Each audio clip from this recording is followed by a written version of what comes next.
Now here's another area. Anyone who's started a business knows that the biggest challenge you have is attracting money.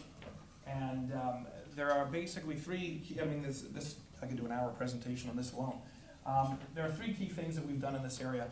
One of them is the venture tax, the investor tax credit program. This is a very unique program.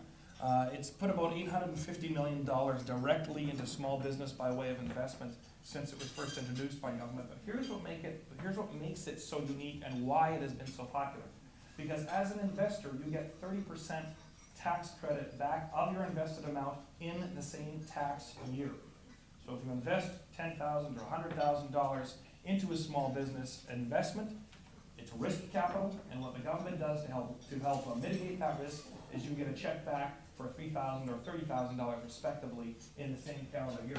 Now, we've also rolled out the similar program now for the angel investing community, which is the first in Canada of its kind. And again, it's being very, very well subscribed indeed. One of the programs under my ministry is called the ICE Fund, the Innovative Clean Energy Fund.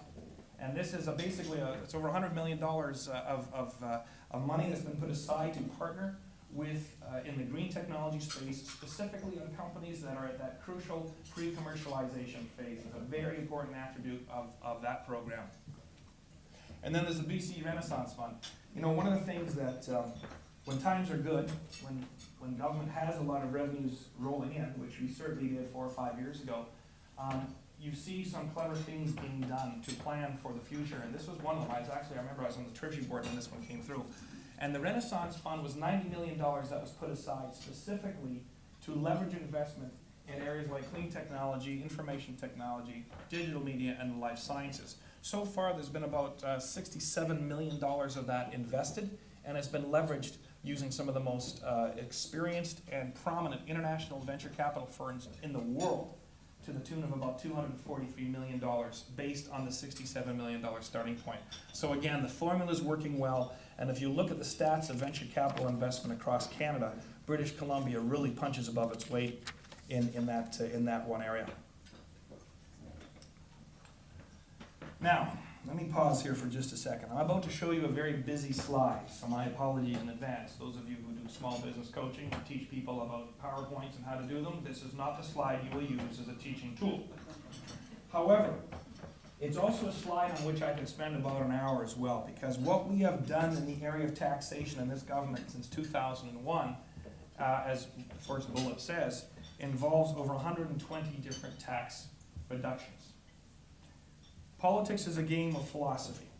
Ultimately, when you take away all the theater and all the noise, people decide when they're elected, or when you're electing them, their school of thought. What do they believe in? What do they not believe in? This is one of these key cornerstone areas that separate us from our political opponents.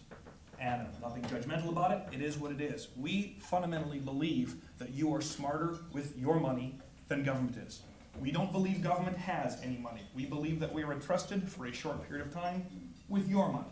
And our job is to shepherd that money the best we can. So what have we done? Well, as I mentioned, 120 different tax reductions over the last 9 years. The general corporate income tax rate in British Columbia is now 10.5%. That is the lowest in North America. And by the time the federal government makes some of their adjustments by 2012, British Columbia will have the lowest corporate income tax in the entire G7. Focusing specifically on small business, there are two things worth noting. When we were first elected, the small business income tax threshold was $200,000. For those of us who aren't accountants in the room, what that means is you can make $200,000 of net income before you start paying provincial income tax.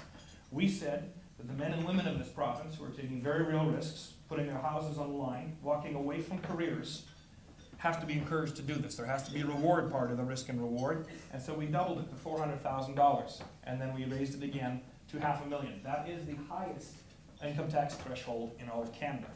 Now, so in other words, you make $500,000 net income before you start paying tax in British Columbia as a small business person. Now, that wasn't enough for us. We had a very uncompetitive 4.5% small business tax rate when we were elected in 2001, and so we lowered it. First to 2.5%. It is about to go to 1.5%, and we have committed and we will deliver. And the fact that on April 1st of 2012, the small business income tax rate in British Columbia will be 0.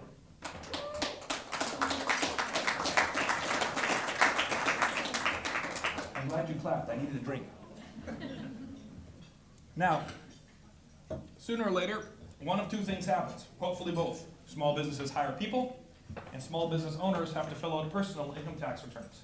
When that happens, apart from the CGAs being quite happy because that's a revenue stream, when that happens, you will be paying the lowest income tax in Canada if you make $118,000 a year or less. There have been systematic reductions repeatedly since 2001, and for all the noise and discussion on taxes that we've had in the last year, I think this is a chart that we have to remind ourselves of on occasion. Now, speaking of politics, I don't know if you heard, but this little phenomenon called the HST was introduced last year. Now, I think for all my commentary on this is going to be very apolitical, to be quite candid. Let me start by saying this. I have made my living since before I was out of high school, actually, communicating in one way or another. It's kind of what I like to do. And for somebody who's kind of lived and died by that ability, I can honestly say that I've rarely been involved as a poorly executed communication strategy as what we, and I take my share of personal ownership for this, let me be very clear, did with the HST over the last 12 months. However, it is very, very fair, putting aside all of that, it is very, very fair to ask two basic questions. Now, I have done, and some of you have been subjected to, my 35-minute speech that goes with this one slide. I'm going to try and condense it, and I'm going to gloss over some points, ask me questions if you want me to go further into it.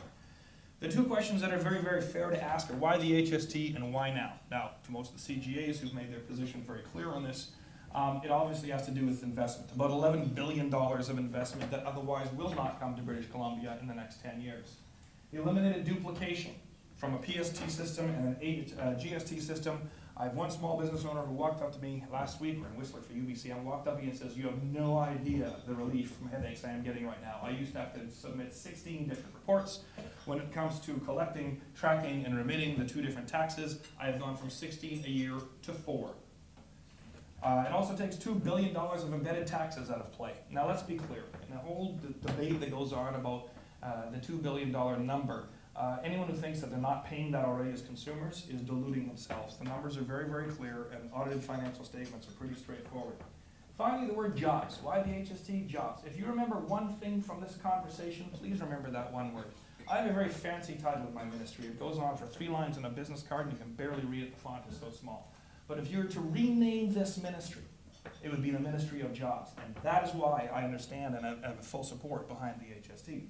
But why now? This thing's been around for 20 years. I mean, this is not a new concept. I sat on the Finance Committee for 3 years and listened to the BC Chamber of Commerce and chambers of commerce from around the province say, please go to the harmonized sales tax. This is a duplication. It's killing us. And we said no. Well, we said no because there were 3 things that exist today that did not exist when I was serving on that Finance Committee. The first one is new flexibility.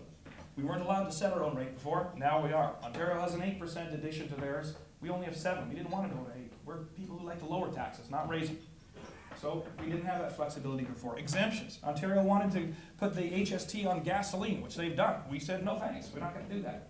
We've got a carbon tax in BC. There's a philosophy behind it. We like the philosophy. It's been embraced by our public. We ain't going there. Secondly, $1.6 billion. Transfer payments.